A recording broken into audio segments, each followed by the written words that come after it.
Hey, welcome to Audiotopsy with Tom V and Kenny C. We got a good one for you this week. We're going to be doing Van Halen, Love Walks In.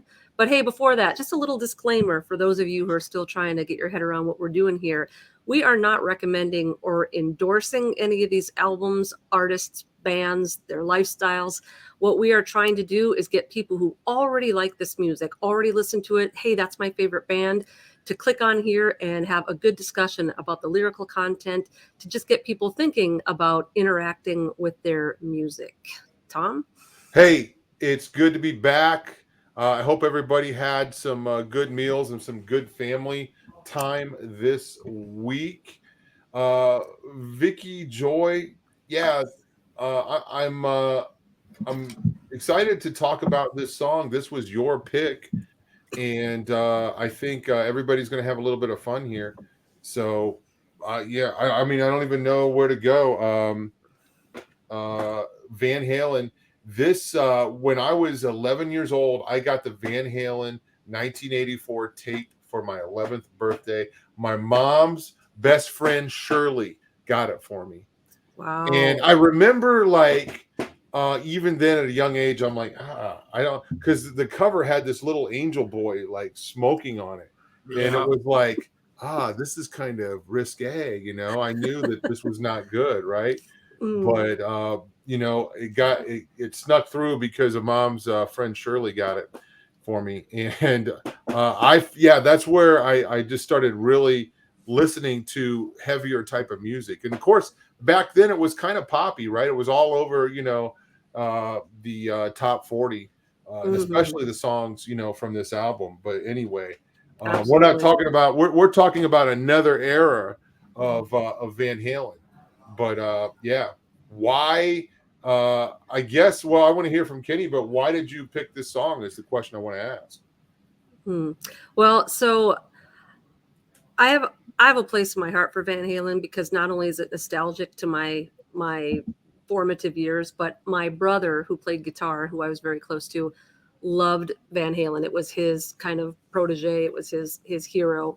And so anytime I hear Van Halen on the radio, I have like a double burst of nostalgia. I have like my youth and like the 80s, but then I also think of my brother and the times where, we still lived at home and we would play guitar together and stuff like that. So, but the reason why I picked this particular song, because there's tons of other songs that are probably more popular and more rock and roll, but this song is, I think, very misunderstood by a lot of people who aren't paying attention to the lyrics, including myself. It took me a very long time to figure out what this song was really about.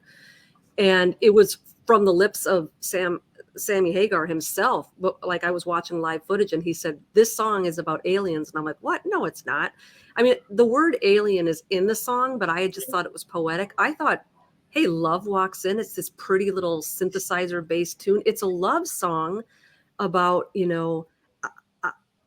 I completely missed it. And so there's some really interesting stuff that we're going to be reading where Sammy, no holds barred, says exactly what this song is about. And it just kind of plays in with a lot of the stuff that we talk about over on the Through the Black channel and in my book. And I thought it would be something different.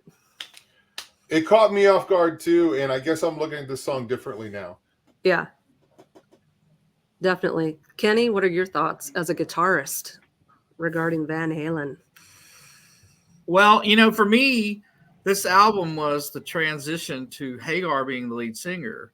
This is the 5150 album. So after Tom's talking about 1984, which I have stories for that one too. That one, I remember buying that with my own money, mowing the grass at a church and buying that at a Kmart. I remember it because it was 1983 when it came out. The 84 album. So, but 5150 was the big change, man, because you bring in, and we brought in Hagar, and honestly, it starts an era of more pop type songs. I mean, they were still rocking, but their song structure started to change a little bit. He started to really settle in on this is a very standard chord progression. The song itself, which makes it interesting because it's kind of like a 1-6 minor 4-5. It's a very standard, almost 50s love song that he's playing with certain types of stuff. So I love that's it's a simple song in terms of that, but the lyrical content I never knew until I read an article in Guitar Magazine, where one of the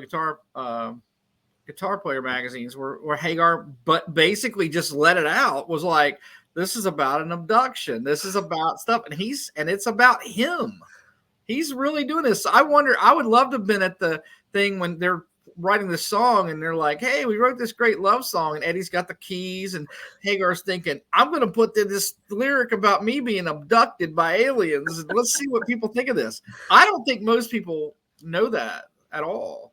No, it completely, it's I think it slipped under the radar for a couple reasons. First of all, because it does just sound so much like a love song. It's so melodic. But Hagar is just one of those like rock stars that's like so down to earth. He's the guy that you'd like run into at a Walmart and like talk about fertilizer with. Like, I mean, he's just this normal guy. Whereas you get a rock star like, say, Ace Frehley, who starts talking about the UFOs that land on his lawn, which he does talk about. And then you associate with him, you know, all the kiss ears and the makeup and the weirdness and the drugs. And so he sort of gets written off as crazy. But then Sammy Hagar says basically the same thing. And it's almost like it goes completely unnoticed by the masses. Yeah, Hagar probably Sammy Hagar is just like somebody could be in your family, like a cousin or something like that. Yeah. You see at, you know, some kind of a family reunion or a graduation party or something like that.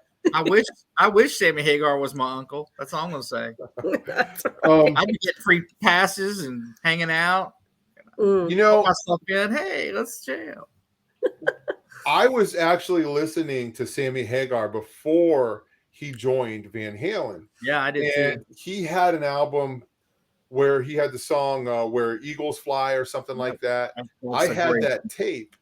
And listened to it, and then I found out that he joined Van Halen, and I was such a big Van Halen fan because I had that 1984 tape. I probably would have rejected it because you know I just was, you know, I was like, no, David Lee Roth is the guy. And of course, guys, keep in mind, I always feel weird having these conversations because it looks like, you know, we're reveling in this stuff or something. We're just being honest and telling the story, you know. Over the weekend, I was hanging out with family members, and they were telling me about stuff.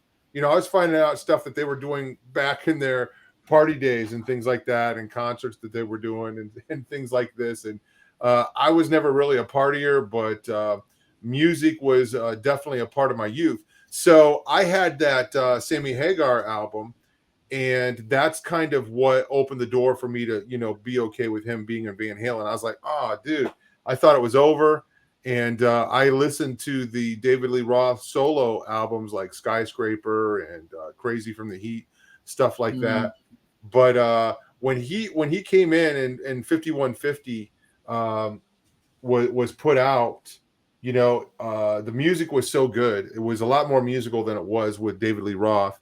David Lee Roth is more of a, you know, a front man and loving attention, things like that. And for some people that don't know, the way that Sammy Hagar got into the group is he had the same auto mechanic as Eddie Van Halen did. And I think maybe they both had Ferraris or something like that. And that's how they met, was through their auto mechanic. They were dropping off their cars, right, to the auto mechanic. But he said he had a feeling that he was going to end up being in Van Halen just because there was nobody else to do it.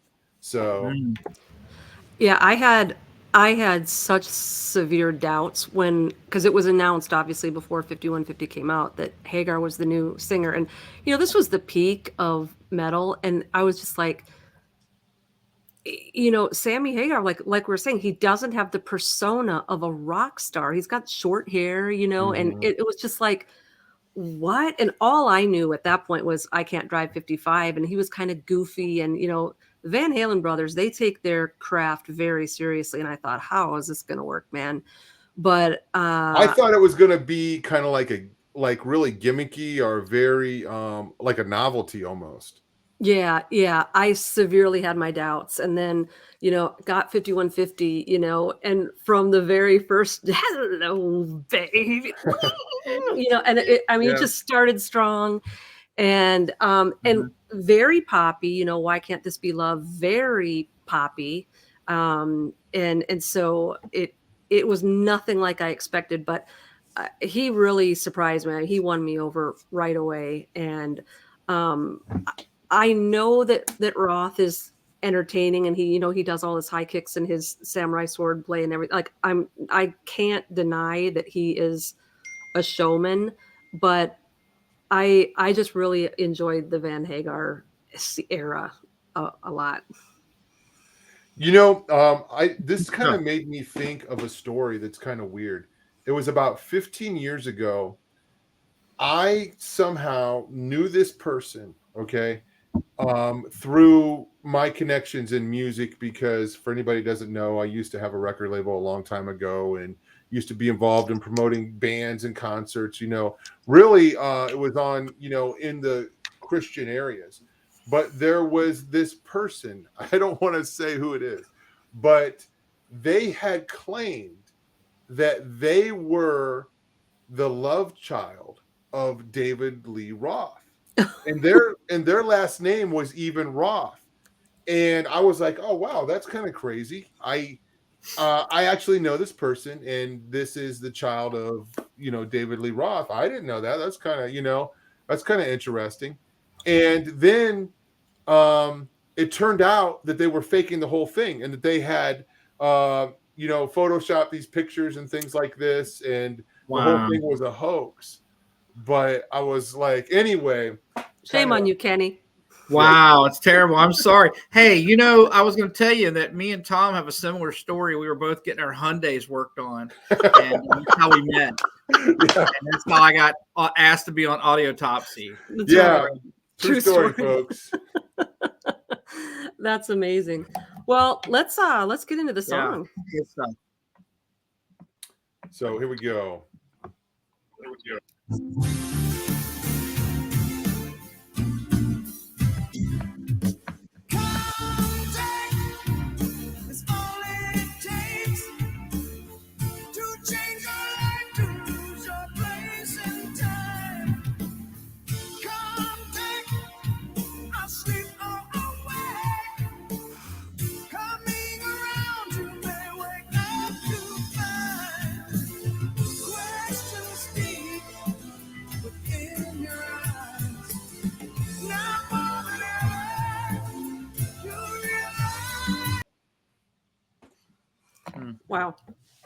Wow.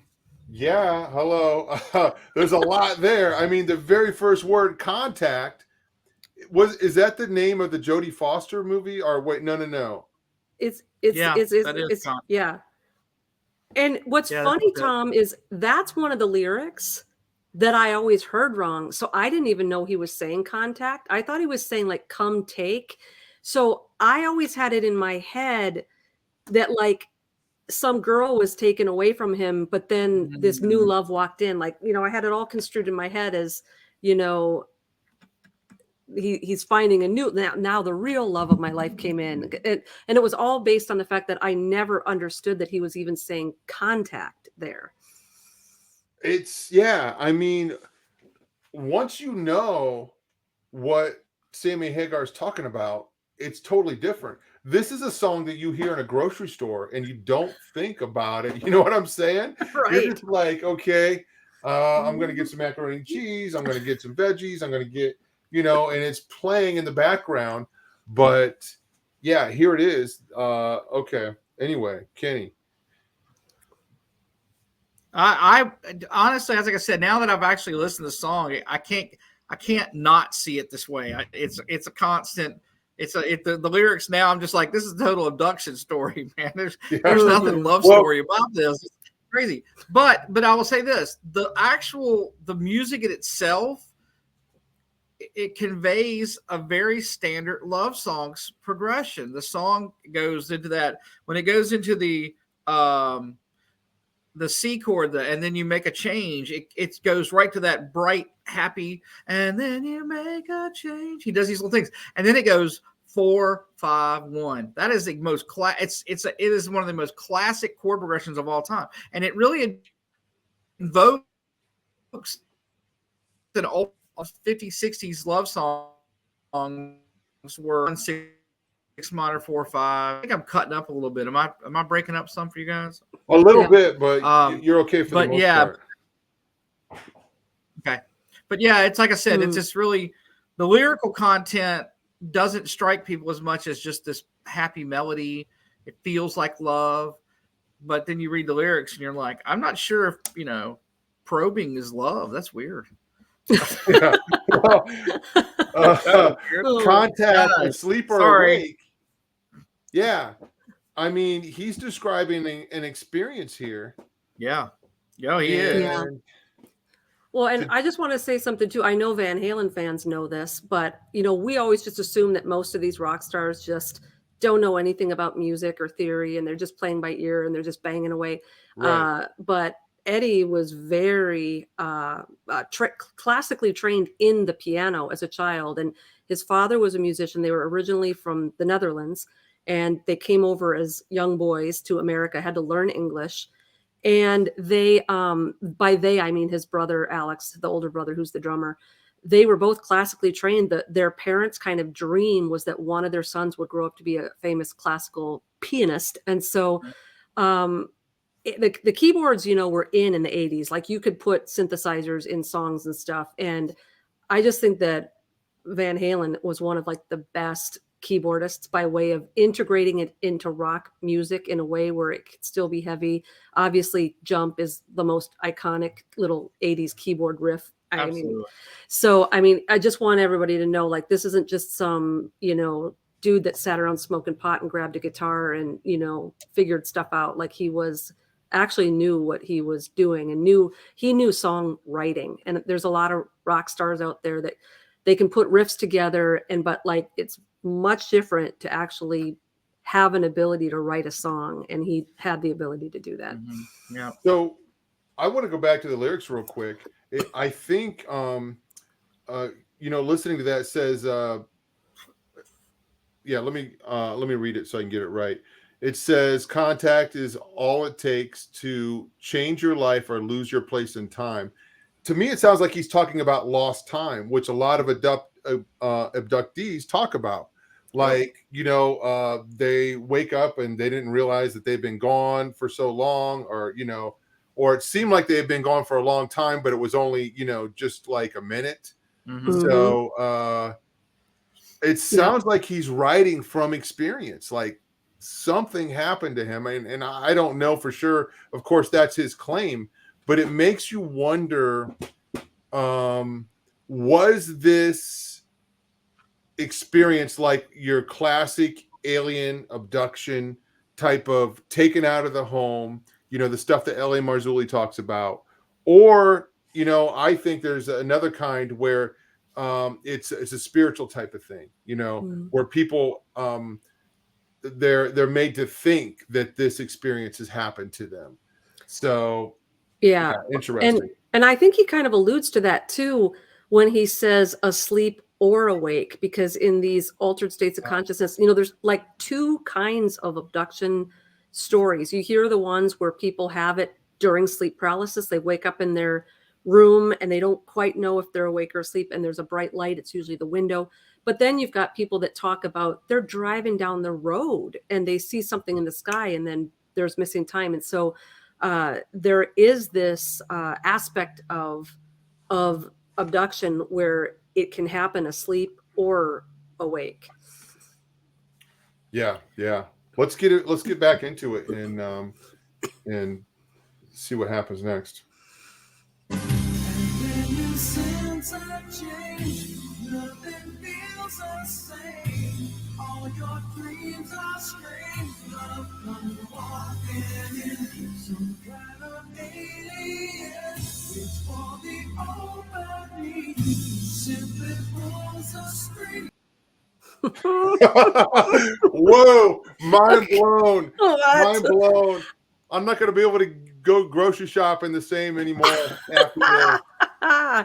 What do you say to that? I mean, there's so much in that. There's so much in that. Like, waits for an opening. We talk in, churchianity, we talk about opening doors, opening spiritual doors, waits for the opening. They're waiting for that invitation.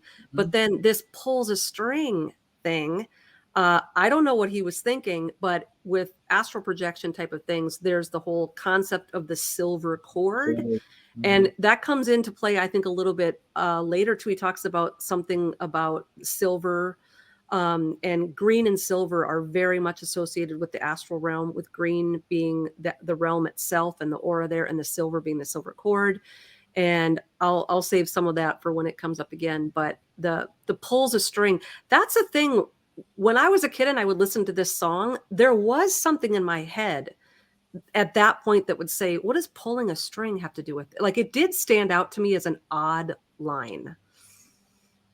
Well, I think the oddest thing in this whole song is when it says love comes walking in. Yeah. Because what is he talking about here?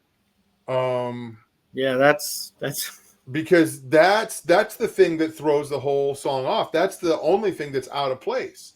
Exactly. But maybe listening to this unless you're like, that makes everything else out of place. Now he doesn't say anything like that the experience was terrifying or evil.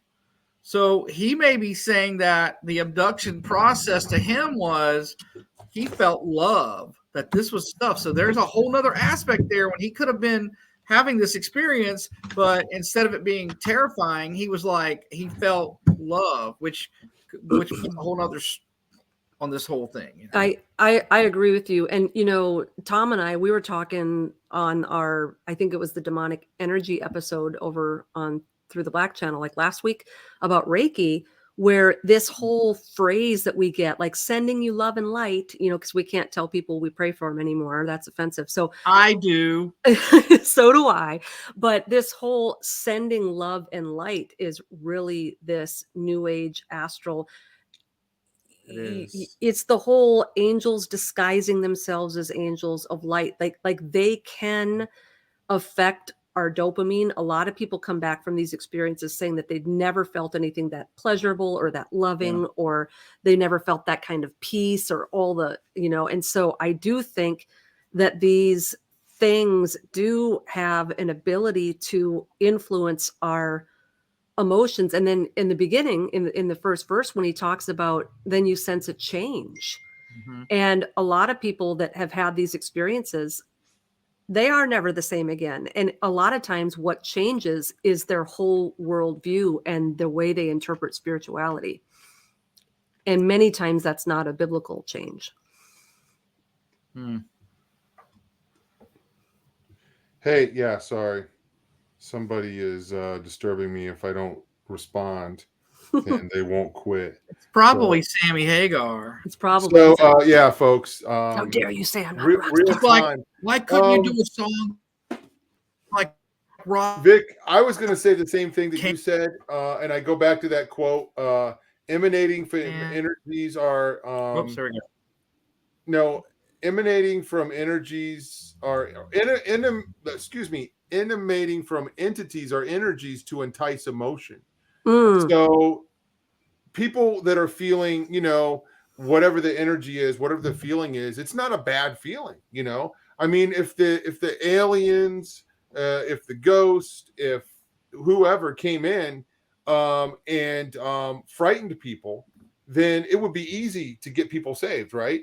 And reach them, because all of these entities would be scaring people away. But that's not the case. They're having a good feeling. So yeah, I agree with that, Vic. Yeah, anyway. It's almost strangely like a cosmic version of Stockholm syndrome, because if you read online, there's people that talk about, oh, I have this spirit guide and I go to the astral and there's all these wonderful experiences and they're like a boyfriend to me and a lover and everything's great. So if you go online, you're going to get the PR that talks about how great everything is. But if you really talk to people who have given the opening that they're waiting for and they experience these things, the people that write to me are telling me, yeah, it was great at first. And it always turns sinister. And even if it's 10 years, even if it's 2 days, whatever, it depends on what they need and want you for, what their agenda is, how useful you are to them. They can string you along for a very long time, but everyone I've ever talked to who has sought these experiences out, eventually it goes bad. And when it goes bad, it goes bad. And so, but then it becomes this Stockholm syndrome, because I'm going to put up with all this paranormal stuff. I'm going to put up with the red glowing eyes in my bedroom and the growling and the night terrors, because I'm now addicted to this experience. And so it's almost like this Stockholm syndrome. Like, no, they love me. Love walks in. Love walked in. But meanwhile, they're being tormented in all these other areas. And, you know, they get you on the hook. Vic, I was just telling the story when L.A. Marzulli was on about when I was at this little conference thing down in Columbus, and this woman was asking a question to this panel saying, why did this happen to me? And she was talking about an alien abduction experience. She had a horrible experience, and they were all trying to make it sound like it was a good thing. Like, well, you were chosen, you were picked, you're special, all this stuff. And she wasn't having any of it. She was not happy. Anyway, very good. Very good. Let's get back into the song. All right. So, Love Walks In by Van Halen, written by Sammy Hagar. Here we go.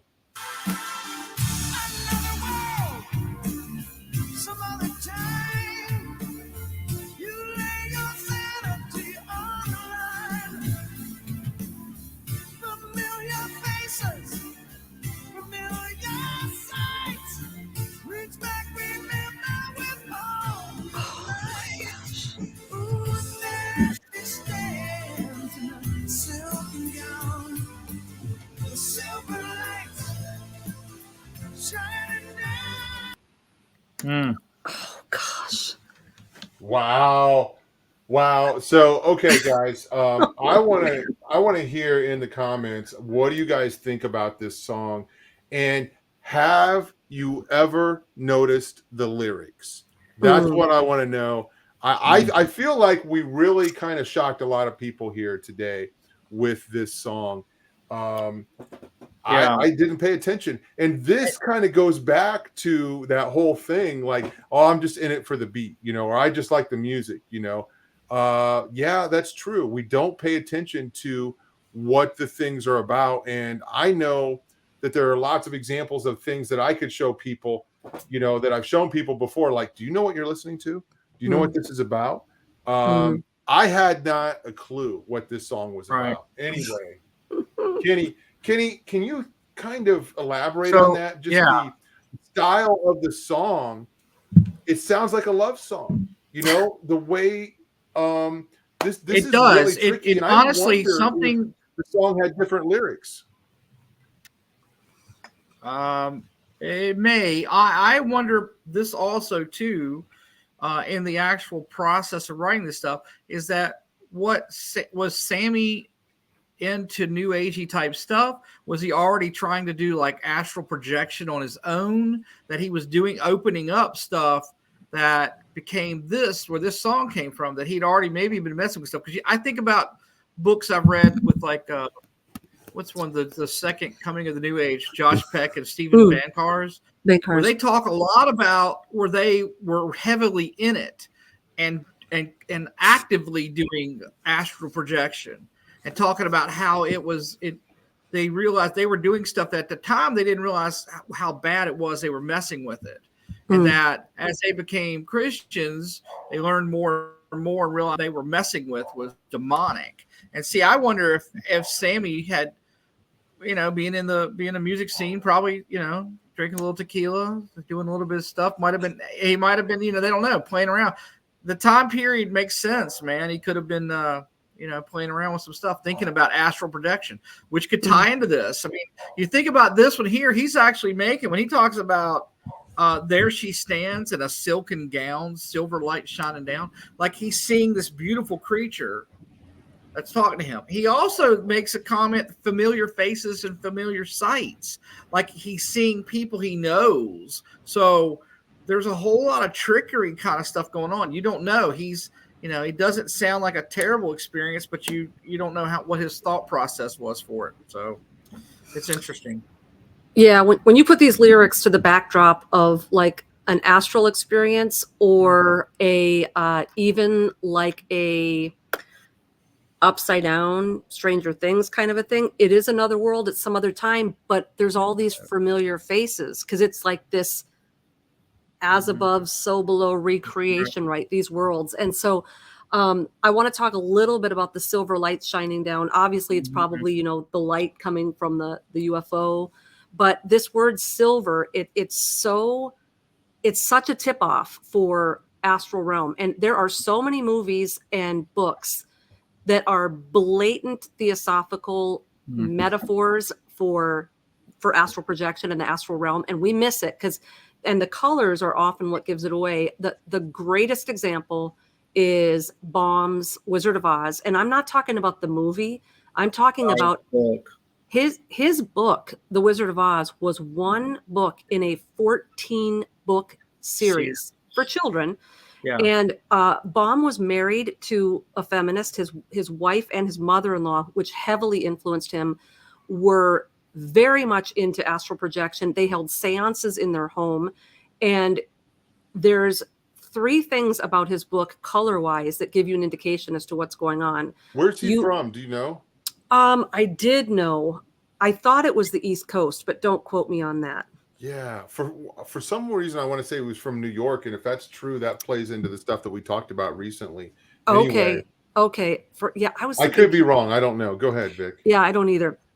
So anyway, you've got especially in the books, Oz was green. Everything was green, and the way he said it was that everyone was wearing green-colored glasses. But when Dorothy actually asked Oz about why does everyone wear these green-tinted glasses, he says, basically, they don't need to. Everything here is green, and everybody's just so used to wearing the glasses that they just assume the glasses are tinting everything green. But everything here is green, and in the book, sorry to blast your paradigm, people, but in the book, the ruby red slippers are not red. They're silver. And that's the silver cord. So you'll notice in the movie that Dorothy doesn't access the land of Oz. What happens right before she gets to Oz? They fall asleep in a poppy field. These are opioids. This is sedatives. This is an altered state of consciousness. She could not have reached Oz if she had not been in the opioid field. And so then she's able to see it with her silver shoes on. And even the yellow brick road that is in a spiral Fibonacci sequence pattern, it's the golden path. It's the golden path to enlightenment. And so all of this is there. And so whenever I see things like this, that's blatantly talking about an alien abduction, you're talking to entities that are not of this spiritual plane. And then you've got silver lights and reaching for an opening. She reached for an opening and then simply pulls a string. It's so blatantly astral, but if you don't know, you just misconstrue it as this really beautiful melodic love song. So a lot of thought went into the writing of the lyrics of this song. And now I'm wondering, are there any other songs that reference aliens or other worlds or silver lights? Well, Tom, I was going to say, you and I, Tom, what was that Queensryche song that we talked about one time ages ago? Yes, Silent Lucidity. Yeah. Yeah. So, They have a lot of show on that, by the way, or no? It was we an didn't old do an rumble. audiotopsy. We did another. Okay. Yeah. Interesting. Yep. Cool. Hey, I will tell you a song that if you want to, that gets into this whole thing with astral projection is it's a country song and it's by Sturgill Simpson, and the song is called "Turtles All the Way Down," and it sounds like a good old country 70s outlaw song, but the lyrics in it talk about taking DMT and these alien creatures, reptilian creatures made of light pulling stuff out of his body. And it's sung in this little country song, and you're listening to it, and you're like, I remember the first time I heard it because I'd read books on DMT and stuff, and I was like, wow, he is going deep, and it's in a country, so they're not paying attention to it, man. He's just like, he's singing it, and he's, I was like, this is tripping me out, man. It's a great song, but man, that would be a good one to do sometime too. But it's very much on the same thing. They're talking astral projection, a lot of crazy stuff. So interesting. Yep. Sturgill Simpson. Katie, let's come back into the song. Mm-hmm.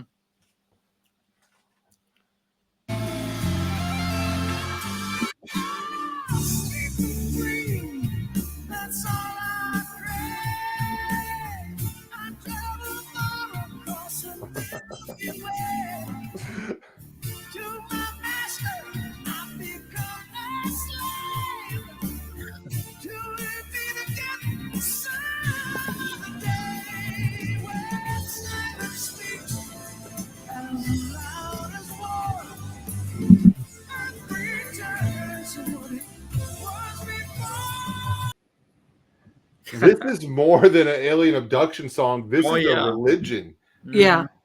Yeah. Yeah. Wow. There's so much here, man. And one thing I want to point out, and people are going to be like, yeah, it's a stretch, blah blah blah. And anyway, but to my master, I've become a slave. I don't think Sammy Hagar had this in mind or even has knowledge of this, but the placement of that word master, I thought this was a beautiful woman in a silken gown that you loved. Now it's who's this master all of a sudden?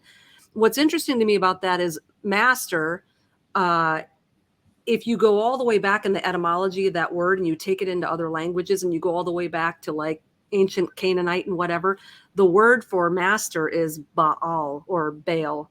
And when they named all their false gods, which we learn from the New Testament, false gods are demons. These idols are actually inhabited by demons. They many times had the word Baal in the name of their god, or like Baal Zebul or whatever, or they just called him like the way we call God. All their gods would just be Baal, but what they were literally saying is master. It was their master. I really like the line right before that, because he says, sleep and dream, that's all I crave, which to me sounds like he's purposefully going into this place because he likes it. Mm-hmm. He's thinking, oh, I'm going to go, and he's astral projecting to this other thing. So we don't know if it's an abduction or if he's consciously making this stuff happen, because he sounds like he loves it. He's enjoying what's going on with this. It doesn't sound like it's a frightening thing. But then he says, to my master, I become a slave. And so, Well, and I think a lot of times too, Kenny, what happens is it begins with an abduction for some people, and that opens the door and that gives them a taste, and then they begin exploring spirituality, and then it becomes a thing where they are craving it and they are chasing after it. But the initial thing was, it was brought to them. They weren't going there initially. Yeah. And I also wonder too, if this stuff, if he's not crossing different ideas, that it's not completely coherent, because it could be an abduction, it could be an astral projection, but then also too, it could be something he's thinking in a reincarnation kind of thing, that he's thinking to a different time period, like I'm with people that I've been with before, because he even says silence speaks loudest where earth returns to what it was before. So what's he talking about there? Is he experiencing something he thinks he's experienced before? There's a whole lot of stuff going on in this song that you can, maybe I'm just going to call up Sammy and get it from him. That's right. Let's just bring Sammy on Audiotopsy. Let's just, let's do that. I think he'd do it too. It Absolutely. Seems like he is talking a little bit about the alien gospel there. Like there's going to be a return, that, there's this whole belief system that, the aliens seeded us here, and that, that the main players, like, whoever they might be in history, all of the demigods, what they would consider, that are the leaders. They're the aliens, or they're the leaders. And, people would call them ascended masters. Obviously, Sure. they think Jesus was. Right. And you get a there's lot going to of be a people return to that. That time period. You think back to then, this was the mid 80s, but your 70s stuff, you're getting a lot of people like Elizabeth Clare Prophet, who are all kind of throwing in this reincarnation, Jesus stuff, ascended masters. I even some of my early things that I learned about the Book of Enoch was through some books she had, which was amazing to me, because I'd read them, and then as I went on through them, I went, something's not right here. There's something not jiving on this. They're putting their own take on it, trying to shift it into this more ascended masters and all that. But, Yeah. And speaking of Jesus as the ascended master, through the theosophy lenses, this galactic Jesus, Sonata, they call him. He is also called in theosophy Master Jesus. Master Jesus is Sonata, the galactic Jesus. And so here again, we have that term that the God of this astral realm is the master, the ascended master. Oh, yeah. Mm. Wow. Yeah. Again, I'm just, talk about blasting your paradigm. Mine has been blasted today. So when we were teenagers, there was this artist that we love, a Christian artist his name was Ken Tamplin. And he was in a band called Shout. I love the band Shout. I love Ken Tamplin. He was an amazing guitarist, amazing vocalist. He was like trained opera. You know who he is? Kenny? I do. He has his own vocal academy. He does a lot of training for you. So great singer. Great guy. We found out that Ken Tamplin is actually cousins with Sammy Hagar. And we got excited. We're like, oh, dude, this is so cool. Maybe Sammy will get saved, because Ken was a Christian. And but anyway, we were just back then looking for anything, to pray about, when it came to this stuff. Sure. So we have some more of the song here. A little bit. So here we go. Man, yeah. Interesting song. No, that's it. No. Other than the chorus, there's only 2 lines left. It's just that's right. When silence speaks as loud as war, earth returns to what it was before. Mm-hmm. Which again really goes in with the new golden age Anunnaki coming back theme as well. Well, another song that this reminds me of is the song "Come Sail Away," by Styx. Oh yeah. And here's a song talking about a spaceship and going away, and this is from the era of Babe and Lady and all of these like type of love songs, and then they kind of throw this in there at the end and "Come Sail Away," on board a starship, and it talks about it. It's an angel, right? So, that's deep stuff, man. That's crazy. If Katie can pull it up, and I might need help reading it because my screen is really small, but I want to read off the Songfacts website. There's 2 or 3 paragraphs where Sammy is actually talking first person about this song. So, I don't know. I didn't bring my glasses, but let me see if I can blow it up here. I don't know if you can get this or not, Kenny. So, that's good. So I'll read this. It says this song deals with extraterrestrials, which can interpreted as a metaphor for new love, or as Van Halen reaching out to new fans. 5150 was the first album Van Halen released with new lead singer Sammy Hagar, and Hagar drew the lyrics from Out of the Body Experiences. In an interview with Guitar World magazine, Hagar said, "I'm a firm believer, have seen, have felt, and have contacted 3 or 4 different have been contacted 3 or 4 different times. I have received information that has been valuable in my life from those people, and they have used me." I'm going to sound like a complete nut here, but they have used me in an experimental fashion. The easiest way to put it is that they downloaded my brain information. This guy, he's talking from experience. When I was about 19 or 20, they downloaded everything. that was in my head, and I caught him doing it. I woke up in the middle of the night thinking, what's going on? They were like, oh my God, he's waking up. But this was all telepathy. There were no words being spoken. And as soon as I woke up, it was probably 3 o'clock in the morning. My whole room was so bright that I couldn't hardly keep my eyes open.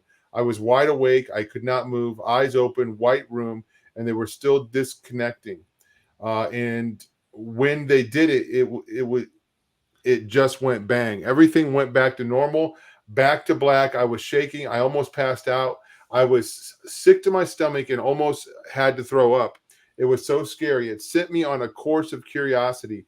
I bought a telescope and started reading UFO books, and I just got into the whole thing. And since then, there have been 3 or 4 other contacts with the same group of people. I don't know why they are. I don't know who they are, but I've narrowed them down to the people called the Nine. The Nine. Oh, who are called that because they're from the 9th dimension. I've named my publishing company Nine Music after them. It's a crazy thing, man. But to me, anyone who thinks we're on this, who thinks we're the only ones here, despite the vastness of the entire universe, is crazy. Those people got to be put away, not the guys having the contact. Wow. Yeah. Council of Nine. The Nine, the Ring Lords. Now we've got to tie in with Gene Roddenberry and the Council of Nine and Star Trek. All that goes together, man. There's a lot of stuff with that. The Ring Lords. Yeah. Wow. That's deep. I know. Deep. And this is like I was saying, guys, and this is a big point in my sleep paralysis book too. The whole point of, not the whole point, one of the major things that these experiences do is they transform a person. And what did he say? It was so scary. It was terrifying. I wanted to throw up. So I went out and bought a telescope and started studying all about it. My whole life became a part of this. And I named my music company after it. And it's like, why would you, but that's what happens. Yeah. It hooks people. Yeah. Oh, yeah. Crazy. Well, and this sounds really, really crazy, and the people that have these experiences, they try to, they always make fun of them. Like there's some kind of a hillbilly, that lives out in West Virginia. No offense, Kenny. That lives, you know what I'm saying? Anyway. Taking my see this jacket I'm wearing? Yeah. Wearing this. Careful, Kenny. You're still on probation. Lives in Kentucky. Let me put it that way. Like, how's that? Is that a little better? So hey, you know what? I'll say this. Seriously, that aspect of stuff, I have stories. I have things I have never put out and talked about because I know that people will think I'm crazy. And I have tried to keep my sanity level pretty high because I deal with kids and stuff. But I've had stuff at some point that I think I will put out just because they're very similar type aspects. I have someone very close to my family that's had issues like that. And I'm not going to put that out without their knowledge of what's going on with it. But we've had things that are similar things. I have seen things myself as far as, what do you call it? It's a UFO. You can't explain what it is. You see things and you're just like, but when you're with people that make it valid, I'd love to know if Sammy's he's the only person seeing this stuff. My experiences were with people that were very, people that I trust and grew up with, and they all had the same experience. So we had a group type thing. That's where it gets where you're like, you really go, I know I'm not crazy because then we're all crazy. We've all gone to it. And of course, we do live in Virginia. Thanks, Tom. But, that's, I'm never going to come out with this story now because Tom Dunn said I'm a hick. I remember when I was a kid, we were over at my aunt and uncle's house, and it was a bunch of us little kids just playing outside at night, and the adults were doing whatever they were doing. And I remember all of us looking up at the moon, and the moon seemed like it was shaking. It seemed like it was just like, it was a full moon that night. Wow. And I said, does anybody else see this? and everybody looked up and they're like, let's go inside. We wanted to go inside because the moon looked like it was shaking. We all stopped and we're like, what's going on? And you know, we waited and we waited. We're like, okay, are we really seeing what we're seeing? You know? And it looked like the moon was shaking like that. So we were like all inside, and we went in and tried to tell the adults, look at the moon, the moon is shaking. So yeah, I don't know. But you mentioned cool. Like a shared experience, Kenny, and made me think of that. I had totally forgotten about that. And you know, I think about this too, man. Some people like this, like other people take it different things. Hagar has not put it into a religious aspect yet. He's still he's not saved and stuff. And so his thing came very new agey type stuff. Whereas like with us, as time went on, I realized that a lot of my experiences were not what I thought they were. That they were different, that they were either something more demonic. I've had instances with ghosts, all kinds of stuff. And now as a Christian, I look back at stuff with a much clearer viewpoint of this was not what I thought it was. And I think a lot of people are in this very hazy stage of they're not totally sure. So it turns into ancient aliens. It turns into all this other type of ascended masters and they're not solid. I feel very blessed to know that, you know, my thought process is very grounded in Jesus. And I would love to hear if any of these guys like Hagar and stuff had any experience like that. If somebody actually talked to them from a religious aspect of where this came from. So probably haven't, but. Well, yeah, again, folks, you know, this is what we think. What do you think? Okay. What's your take on this song? And do you know of any other songs, not only by Van Halen, but, you know, we mentioned Styx, Come Sail Away. What are some other songs out there about alien abduction? I don't know. I'm kind of interested. I'm racking my brain, trying to think of something else that, yeah. I'd say Brown Eyed Girl, Van Morrison. That song scares me. That song scares you. Okay. It's a love song. Think about it.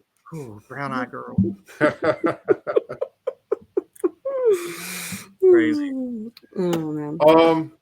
Well, yeah, no, folks. I hope everybody has had a great week so far, and you got to spend some time with family and have a big meal.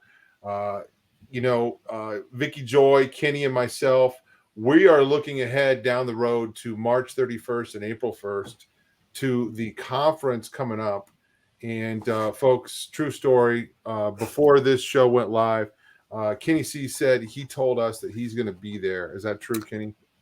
You know what? I'm planning on it. Yeah. It's a possible. It's not set in stone, but yeah. I think that, I think, dude, I mean, come on, man. I'm going to be there regardless, whether I'm just there toting around Tom Dunn's luggage. I'm going to be there doing stuff, just carrying it stuff in the background. No, I got other people for that, but maybe I want to. Come on, you know. Oh man. Yeah. Awesome. Well, hey, I gotta say something real quick. It is November 25th, right? Today is my birthday. What? Are you kidding me? What? Yep. We can't end the show off without you guys singing happy birthday to me. So I guess I'm not gonna sing happy birthday to you, but when I think happy birthday, I think the song Happy Birthday by Weird Al is what I think. So I don't want to get too many copyright strikes, but go out and listen to that song in honor of Kenny. Wow. Thank you. I appreciate that. Now I just realized, like, oh my gosh, that's appropriate. Wow. Thank you. Okay. Well, hey, Kenny, happy birthday. Absolutely. How do you feel? Do you feel, you know, this is the question they always ask, do you feel any older? No, you know what's really great? Last night, a couple of days ago, I was doing something with on a podcast and with Dr. Tenpenny, and she was talking about me being 50 years old or 51, and I was like, "Oh no, I'm 54. That's what I'm at. That's my birthday. I'm 54." But David Heavener and stuff said I looked like I was an 18-year-old. So I don't know what he wants from me. He made me want me to appear in his next episode of The Last Evangelist. He's sucking up. he starts talking about me. I was like, dude, I don't know what you want, but I don't look 18, but I'll take 40. Oh man. If only he had known how lovely your locks were when you were 18. Ooh, he probably has never seen those pictures. No, the Ray Gillen shots. Oh man. Kenny, I keep seeing pictures of you like that are popping up on social media, and I'm confused because you look similar, but your hair is long. Is that how long is your your hair's not longer than what I'm thinking it is it? Or what's no, my hair's very short now. So these are old videos. These old videos are me. Yeah. No, I had the Jakey Lee hair, man. I was big. That was my hair idol, man. I had the big front, 4-foot bangs. I mean, it was the whole thing, man. But that was the time period, man. Late 80s, early 90s, dude. I kind of, Dude, it wasn't just the time period though, because there were so many guys that would have liked to have grown their hair out like that and never could have done it.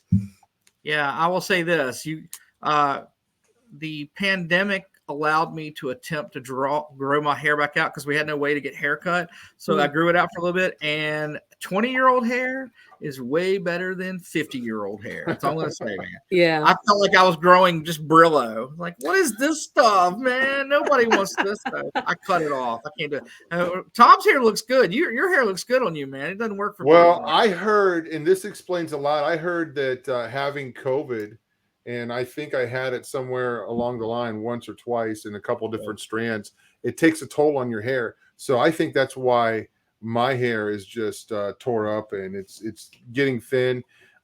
They say whatever hair pattern that your mother's father had is what you'll have.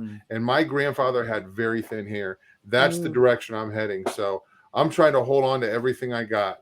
Oh wow. Yeah, no, Grandpa, I'm headed for a silver crew cut. Well, I don't think it happens to girls, but okay.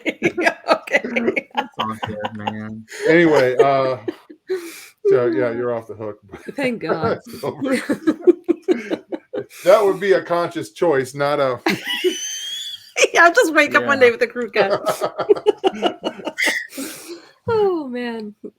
Hey, any last words on Van Halen or Sammy Hagar? Eddie Van Halen, rest in peace. Of course. You took the words out of my mouth. I was going to say R.I.P. And he was an icon. He definitely changed rock music forever. You know, the thing I liked about Eddie Van Halen is he always looked like he was full of joy when he was playing. Yeah. And I know he went through some stuff, and I mean, I know he was on some junk and struggles, but he just loved, serving the people in that way. So, he definitely, he couldn't have done anything else, man. Music was such a play. It was just, he oozed music. It was. I keep forgetting about this. I know I've told you guys this, but I keep forgetting. When I was 14, I was in 9th grade. It was Monsters of Rock. It like 80. Anyway, they were going to be at MSP Airport. It was announced on the radio, and me and my brother went down there, and the whole band. I was right on the edge, and there was no ropes or stanchions or anything, and all 4 of them walked by, and I just happened to be at the location where Eddie walked by. He wasn't on the other side. And I just like reached out and I grabbed his shoulder, and he didn't look at me or make eye contact or anything, but he smiled. And so I did actually get within 2 feet of Eddie Van Halen one time in my life. I remember that tour and how everybody was excited. Yeah. And I want to say the band Kingdom Come was on that tour. Yes. Yep. Metallica. Scorpions. Yeah. That was a big tour. Yeah. That was a big show. Yeah. Wasn't that the first Monsters of Rock? I could be wrong. I don't know. I think so. And I missed it because I was having surgery that day. Oh. Stinks. So, guys, that was a big deal. 80s, 70s, 80s nostalgia, thoughts, memories on this music. Let us know. Guys, thank you for liking, subscribing, sharing the videos. We love getting the feedback. Tomorrow night, Pastor Sean's going to be on with the Saturday night show. And it's UFOs and the dead. So hope you check that out. Of course, Vicki Joy and I will be back on Monday, and we got some stuff lined up in the next couple weeks. We're winding down. We're over the hump for this season, and we've got a few more weeks left, but we're going to be bringing some more interesting things in the last couple weeks. So we'll see you guys on Monday. Don't forget Pastor Sean tomorrow night. Bye, guys.